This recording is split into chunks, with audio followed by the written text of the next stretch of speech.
Chinè, stupisce che avvengano fatti di questo genere anche in Veneto? Sì, beh, certamente stupisce.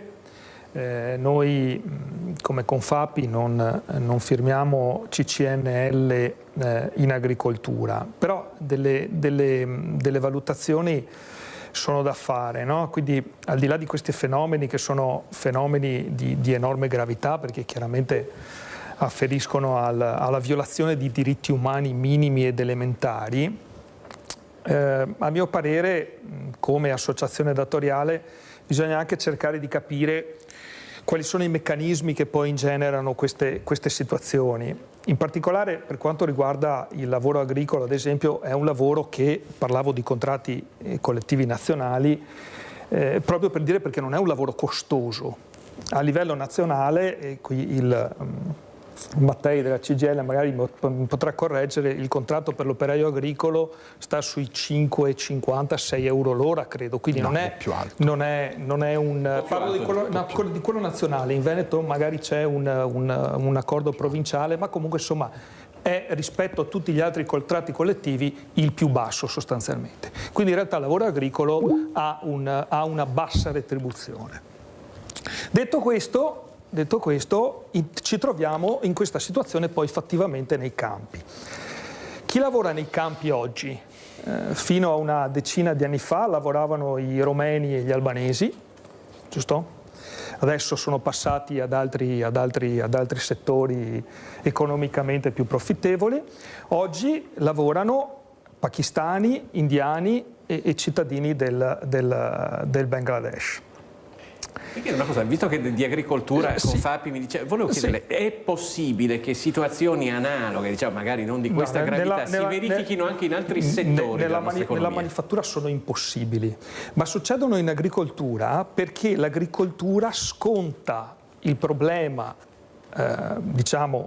sostanzialmente demografico, e quindi la carenza obiettiva di lavoratori, lo sconta nel modo più drammatico. Qual è la situazione del lavoro occupazionale in Veneto in particolare, che ha un tasso di disoccupazione che praticamente è sostanzialmente, oggi è stato consegnato il rapporto statistico, il Veneto sostanzialmente è in una situazione di piena occupazione, sì. Quindi non ci sono sostanzialmente disoccupati. Abbiamo una situazione che in prospettiva, ci dice Veneto Lavoro, nei prossimi 4 anni in Veneto mancheranno 300.000 lavoratori. Abbiamo una situazione per cui su 100 posti di lavoro, sempre Veneto Lavoro ci dice che su 100 posti disponibili in Veneto ne vengono occupati soltanto 50. Di questi 50 che non vengono occupati, 25 sono per mismatch tra domanda e offerta di lavoro, quindi tra le competenze che richiedono le imprese e quelle che hanno i lavoratori, e gli altri 25 i lavoratori proprio non ci sono. Quindi c'è una problematica proprio relativa alle persone che lavorano, e l'agricoltura, che è un lavoro difficile, che è un lavoro duro, in condizioni spesso non facili, con orari tutt'altro che agevoli, sconta più degli altri settori questa situazione. Quello che però voglio dire, e quindi chiedo poi a Mattei, vorrei capire la ragione giuridica di queste società, cioè cosa succede? Sono scappati con un bottino di 300.000 euro di fatture pagate, perché posso presupporre, non conosco il dettaglio, posso presupporre che questi siano afferenti a società fatte da connazionali che tra l'altro li hanno chiamati col decreto flussi, quindi si tratta di persone che non conoscono neppure l'italiano, che quindi chiaramente è anche difficile riuscire ad interagire, perché anche per questioni di carattere proprio etnico si relazionano in un certo modo, hanno un certo senso della gerarchia rispetto a quello che noi definiamo caporale. Quindi in questa situazione ci sono delle società che hanno, che non so cos'è, un SRL, un SNC, una cooperativa, che chiaramente produce un DURC, produce documenti in regola. È ovvio che l'imprenditore dovrebbe retribuire e pagare il giusto compenso a chi fa una prestazione d'opera, ma è anche vero che sul mercato ci sono disponibilità limitate e che bisognerebbe poi capire anche quelle che sono le catene di valore. Quindi anche lì l'agricoltura in tema di catena di valore sconta più degli altri il fatto di non riuscire a generare margine, che poi genera ad altri livelli chiaramente più a monte. Anche Zecchinelli e poi Busetto, poi dobbiamo voltare pagina perché oggi è arrivato il ministro Salvini, lo dico per controllare a che punto siamo con la pista da bob per le prossime Olimpiadi, per cui lo scopriremo assieme tra poco a che punto siamo. Zecchinelli. No, molto rapidamente, solo per puntualizzare, insomma, diciamo, il sistema imprenditoriale veneto, sia esso manifatturiero, dei servizi o agroalimentari, comunque è la punta di diamante del sistema economico nazionale, quindi questo va sempre premesso, insomma, perché sennò sembra che ci sia quest'area fosca. E sottolineo anche che prima si parlava di profitto. Nel profitto c'è dentro anche l'alimentazione del sistema economico pubblico, quindi c'è dentro il welfare di questo paese, cioè in quel valore che producono le imprese, che sempre con più fatica riescono a produrre per elementi esogeni, concorrenza internazionale e tutte le dinamiche della GDO, che spesso è a proprietà naturalmente estera. In quel valore che si produce c'è anche il mantenimento del sistema di welfare in questo paese, che è un sistema che necessita di molto denaro, più che altri paesi europei, e questo è importante specificarlo. Faccio presente che i costi di impresa in Italia, e non è un luogo comune, è un dato oggettivo, la parte salariale di tassazione, la parte non retributiva del salario in Italia è sostanzialmente la più alta d'Europa. Ricordo che questo paese, perché si parlava di manodopera, conta 24 milioni di persone che stanno lavorando e 16 milioni di persone che sono in pensione. Okay? Di questi 16 milioni ce ne sono quasi 6 milioni che sono pensioni assistenziali o comunque persone che non hanno versato contributi. Questo sistema si mantiene sulla capacità di generare il valore delle imprese. Okay? Quindi quel lavoro che lei citava, Fois, nella Costituzione, è il lavoro di tutti, anche degli imprenditori, perché non è vero che l'imprenditore è uno speculatore, perché io vi garantisco che imprenditori poveri ce n'è tantissimi, ce n'è veramente tanti. Chiaro che ci sono situazioni di privilegio, ma quella veneta è impresa piccola, va bene? E in particolare anche quella nazionale. Do solo un dato. In Italia, che hanno più di 250 dipendenti, sono lo 0,4% delle imprese, il che vuol dire 4.000 aziende. In Francia sono 40.000, in Germania sono 80.000. Le aziende che hanno più di 250 dipendenti. Quindi significa che le nostre imprese non sono in grado di fare ingegneria fiscale, non sono in grado di utilizzare, diciamo, strumenti finanziari complessi. Okay? La nostra è un'impresa che fa sempre con più difficoltà, che ha difficoltà ad investire e ad innovare, proprio per tutte queste ragioni. Chiaro, a un certo punto ovviamente si possono produrre questi episodi che però hanno comunque sempre natura residuale. Per quanto riguardava la logistica, certo è vero Matteo, hai perfettamente ragione, infatti con l'assessore al lavoro noi si è firmato anche con voi un protocollo sulla logistica che qualche altro sindacato non ha firmato, sindacato datoriale, che qualcun altro non ha firmato, perché certamente c'è una responsabilità anche degli imprenditori, che però insomma può essere una responsabilità ma non si può identificare con un profilo penale. Okay? Chiaramente purtroppo oggi fare imprese in Italia è estremamente difficile, la Banca Mondiale ci colloca al 51esimo posto come diciamo, paese per la possibilità di fare impresa. Le difficoltà sono enormi. Per quanto riguarda, e chiudo, la questione migratoria, questi che arrivano con i barconi non tutti partono con la volontà di delinquere, e anzi, particolare importante, dicevo che le imprese mantengono il sistema di welfare. Le imprese in Italia sono le uniche che fanno veramente integrazione. Le imprese in questo paese sono le uniche che fanno integrazione, perché le cooperative che gestiscono i migranti integrazione non ne fanno. L'integrazione si fa sul posto di lavoro, i rapporti e le relazioni si aprono nel posto di lavoro, e quindi le imprese in questo paese sono quelle che fanno integrazione meglio di tutti.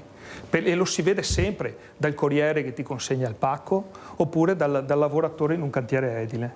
Va bene? Quindi gli imprenditori sono interessati ad un'integrazione positiva, è necessaria in questo paese. Purtroppo ci sono tanti mali in questo paese, una è la burocrazia e la burocrazia si salda sulla questione migratoria, perché noi gli immigrati li prendiamo uno per uno, cioè ognuno che sbarca facciamo un dossier e gli istruiamo un processo e determiniamo se questo può stare o meno in questo paese sulla base del fatto che sia perseguitato o meno nel paese d'origine, perché fa una richiesta di asilo, di protezione internazionale. Quindi ciascuno noi lo prendiamo in un processo che dura anche più di 5 anni. Quindi dovremmo, per chi ha la volontà di lavorare, per chi si inserisce in azienda perché può lavorare se è richiedente asilo, ovviamente è molto più difficile perché fai fatica a trovare la casa, fai fatica a tante cose, sono cose che io vivo in azienda, perché ho un'azienda in cui ci sono 8 passaporti diversi. Ci sono persone che sono arrivate sbarcando e poi si sono integrate al termine di un percorso processuale che però è durato quasi 5 anni. È stato necessario dare noi un'abitazione a loro, perché diversamente con un richiedente asilo fa fatica a trovare un affitto. E le cooperative che li gestiscono, gli danno l'alloggio fin tanto che hanno il rimborso legato diciamo ai fondi della prefettura. Esatto. Dopodiché questi pagano la cooperativa, quindi si pagano anche il letto esattamente come accade per questi sfruttatori. L'unica cosa che non si può fare è aumentare gli stipendi esogenamente. Certo, esogenamente. Questo è l'unico dato certo, cioè non possiamo stabilire nel contesto in cui siamo, non possiamo stabilire da fuori che lo stipendio sarà questo, perché c'era qualcuno lo dice che lei, Beh, guarda, questo lo dice, scusi, no, guarda, questo è il mestiere mio, se mi permetti, perché c'era qualcuno che voleva inventarsi il reddito e abolire la povertà, e abbiamo già visto come funziona. Se c'è qualcuno che vuole creare la ricchezza di stipendio da fuori, siamo a posto. Bene, adesso andiamo anche da lei. Mi pare evidente, cioè le dinamiche di mercato, purtroppo siamo in un sistema che è di libero mercato, con tutti i difetti che questo comporta, in un contesto internazionale. Quindi è chiaro ed evidente che l'impresa deve essere messa nelle condizioni di poter generare valore, perché se l'impresa genera valore poi automaticamente lo riversa, oppure dobbiamo credere all'idea che c'è un grasso imprenditore che si arricchisce a spese di una platea di lavoratori, che è una narrazione che io mi ricordo. Lei si riferisce a teorie economiche di bottom-up che sono state promosse negli ultimi 40 anni e hanno prodotto solo impoverimento, perché l'idea di dire io arricchisco le imprese e poi la ricchezza cade a cascata su tutti è l'idea mantra degli ultimi 40 anni. L'Italia non ha portato gli stipendi ad aumentare di un solo euro. L'impresa è una componente fondamentale del sistema paese economico-sociale, ma non possiamo pensare che l'impresa è il perno di questo paese, faccia stare bene tutti. Non è così. No, la pubblica amministrazione di questo paese distrugge valore. Ok, quindi il valore tecnicamente si crea dal sistema economico. Tutto quello che si fa quando si fa il NADEF, quando si fa una finanziaria, quando si calcola il PIL, si parte dall'idea della capacità che ha il sistema imprese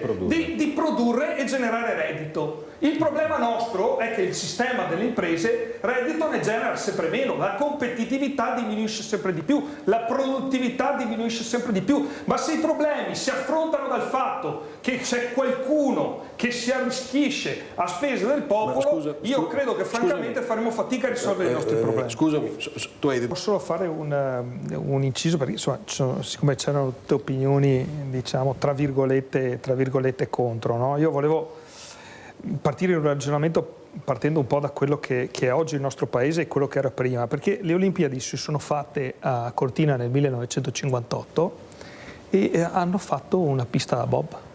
Sì. E la Cortina che conosciamo oggi è frutto anche di quell'evento.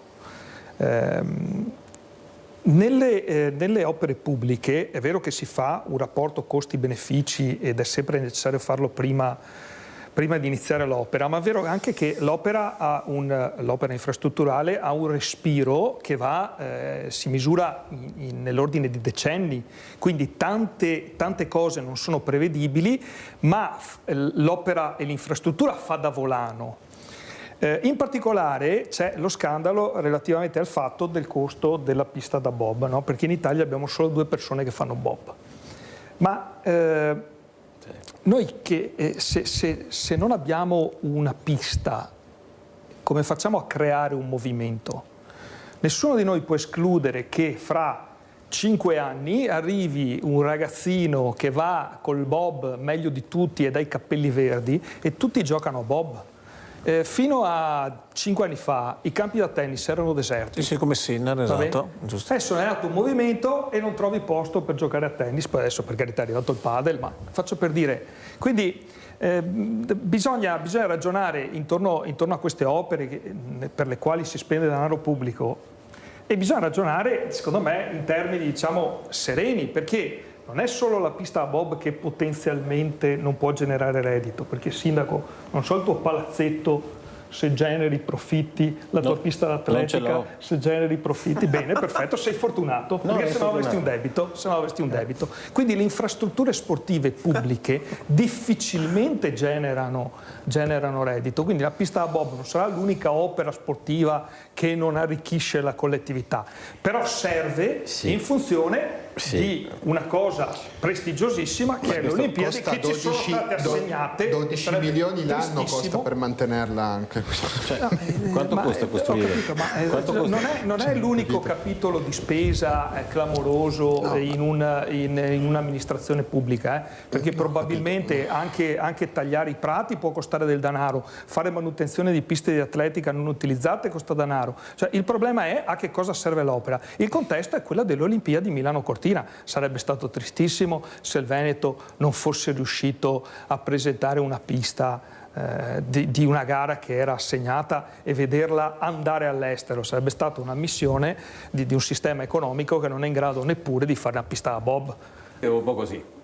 Come siamo messi? Come economicamente in questo momento? Siamo in ripresa? C'è di che essere ottimisti per come stiamo andando? Diciamo che il sistema delle imprese venete è tipicamente resiliente, come si dice con parola abusata.